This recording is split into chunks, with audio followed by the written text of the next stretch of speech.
One of the tragedies of Africa is that we have very little regard for history.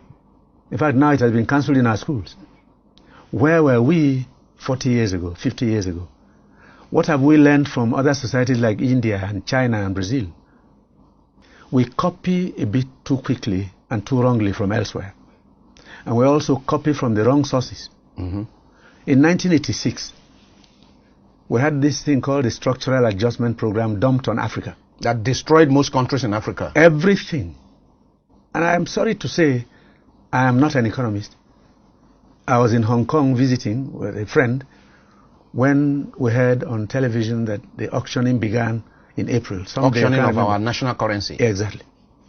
And it was 3 naira to $1. 1986. Yes. And economists in Nigeria said it was the only way out.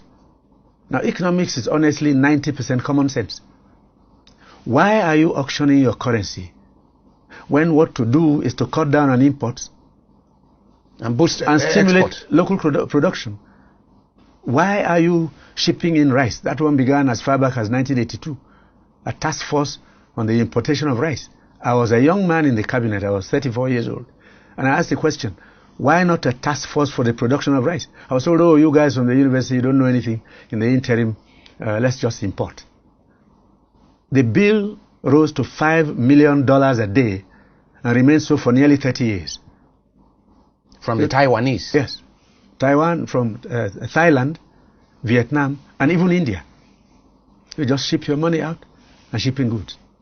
And once the structural adjustment came, we added onto it free trade.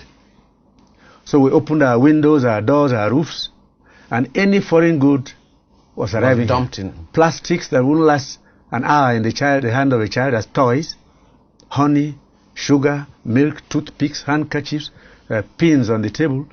We produce nothing. If you go to your house and look around, practically everything. What is it that is made here? Almost nothing. And we said it was perfect. Why? Oil and gas money.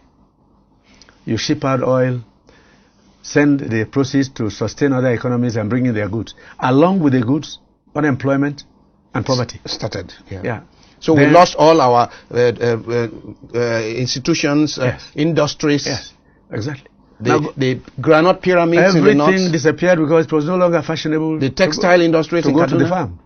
So, if you go to the southeast, between 1982 and 1990, 510 industries sprang up. I think the Igbos then decided, rather than trade, we'll produce. Less than 90 of those industries are still running. The factories have closed, their owners have died.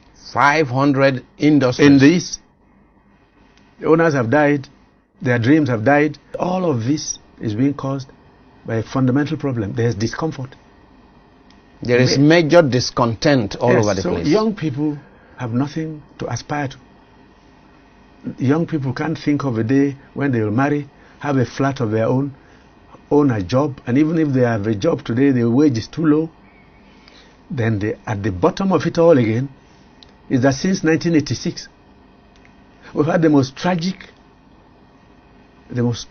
philosophy of economic management, where interest rates have stood on the average at between 25% and 35%. And no one can invest with that kind of thing. Now, how do you borrow at 35% unless you are into crime?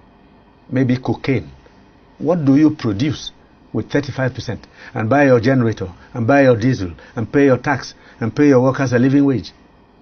And when you talk about it, these brilliant people said they read in Harvard and Yale and Oxford.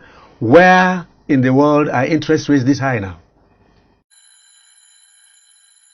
I know this is generalizing, but based on what it is saying, but I think I get the gist of it, where it really means desperation drives one to do whatever is needed to survive.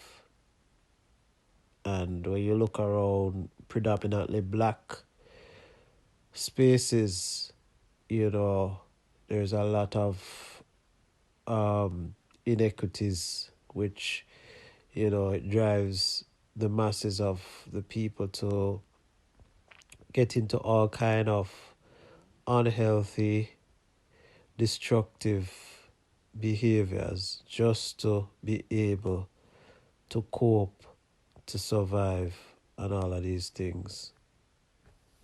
It is what it is.